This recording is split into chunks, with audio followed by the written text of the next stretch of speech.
Assalamualaikum warahmatullahi wabarakatuh. Ketemu lagi dengan saya Fuad Hasan Febrianto, pendamping PKH Kecamatan Ayah Kabupaten Kebumen. Baik, gimana kabarnya ibu-ibu, KPM PKH, pendamping PKH dan semuanya saja di seluruh Indonesia? Semoga selalu dalam keadaan sehat ya, amin. Baik, di video kali ini saya akan menerangkan terkait dengan banyaknya pertanyaan yang masuk ke saya terkait dengan DTKS, yaitu gimana sih caranya mendaftar DTKS supaya masuk di data DTKS. Jadi sebelumnya saya terangkan dulu sedikit apa itu DTKS. Jadi DTKS yaitu data terpadu kesejahteraan sosial. Jadi intinya kalau kita mau mendapatkan bantuan apapun itu bantuannya, baik PKH, BPNT, KIS, KIP, dan lain-lain, itu kita harus masuk dulu di data DTKS.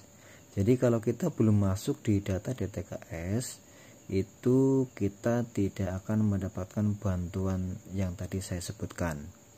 Tapi sebelumnya, mohon bantuannya, mohon keikhlasannya untuk bisa like, subscribe, comment, and share ya. Terima kasih. Oke, baik, saya lanjutkan. Jadi menurut saya DTKS itu sangat penting sekali. Ya memang penting ya. Jadi kalau Bapak Ibu semuanya mau mendapatkan bantuan ya harus masuk di data DTKS dulu. Jadi memang yang masuk di data DTKS itu orang-orang yang memang layak ya. Layak dalam artian bisa mendapatkan bantuan atau layak untuk mendapatkan bantuan ya. Jadi gimana caranya kira-kira? Jadi langkah pertama yang harus dilakukan oleh Bapak Ibu semuanya yang belum masuk di data DTKS, yang pertama Bapak Ibu bisa mendaftarkan diri ke desa, yaitu melalui operator desa atau melalui operator SITJ namanya ya, dengan membawa persyaratan KK dan KTP.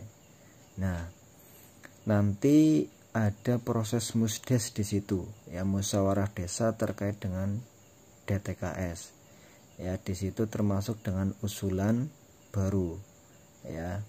Nah, nanti di situ akan diverifikasi apakah lolos atau tidak ya. Nanti kemudian setelah musdes itu akan ada namanya proses verifikasi ke lapangan ya, verbal ke lapangan ya. Jadi nanti akan dicek perumahannya, asetnya, dan lain-lain.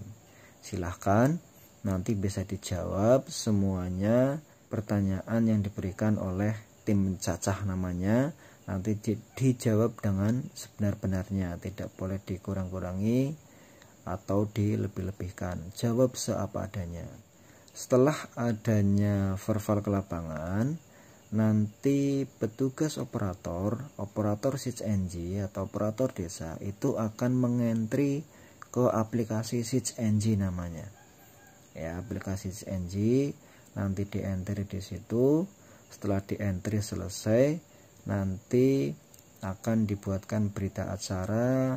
Kemudian di situ nanti ada berkas verbal, kemudian ada Benem Beatrice atau nama-namanya yang di verbal ya. Kemudian nanti akan diekspor SITJ-nya, kemudian semuanya itu tadi dikumpulkan ke kecamatan ya. Setelah di kecamatan, nanti operator kecamatan itu akan mengumpulkan semua berkas ke kabupaten, dalam hal ini ke dinas sosial.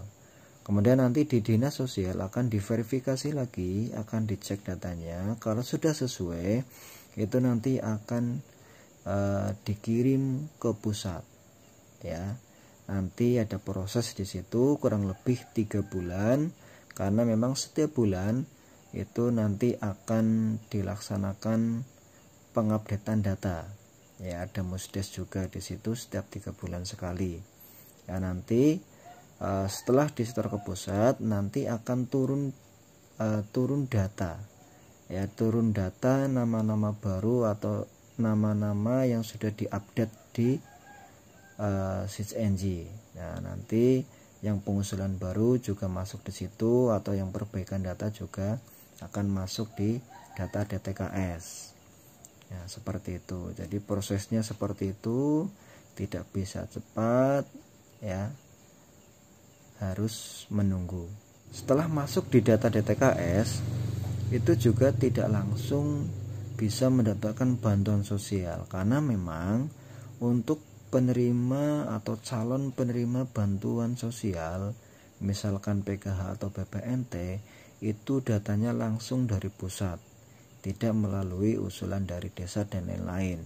Jadi semuanya itu dari pusat, karena biasanya itu sifatnya adalah kuota ya, kuota tergantung dengan daerah masing-masing, seperti itu. Jadi minimal sudah masuk di data DTKS dulu. Kalau sudah masuk di data DTKS, berarti kita mempunyai peluang untuk bisa mendapatkan bantuan.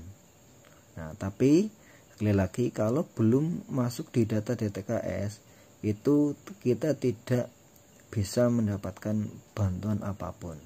Karena sekarang ya basisnya adalah data DTKS. Semua lembaga, semua kementerian ketika mau memberikan bantuan itu dasarnya adalah data DTKS. Baik, terkait dengan aturan baru ke depan terkait dengan Verval DTKS atau Musdes DTKS, itu akan dilaksanakan hanya 2 kali dalam setahun. Yang dulunya ya, yang sebelumnya itu setahun itu 4 kali atau 4 tahap. Tapi mulai tahun 2021 nanti hanya 2 kali. Ya, nanti silakan nanti bisa dipantau atau ditanyakan ke desa kapan pelaksanaan Musdes DTKS dan lain-lain ketika kita mau daftar di DTKS, seperti itu. Mungkin itu informasi dari saya terkait dengan gimana caranya pendaftaran DTKS. Mudah-mudahan bermanfaat. Tetap semangat. Salam PKH dan wassalamualaikum warahmatullahi wabarakatuh.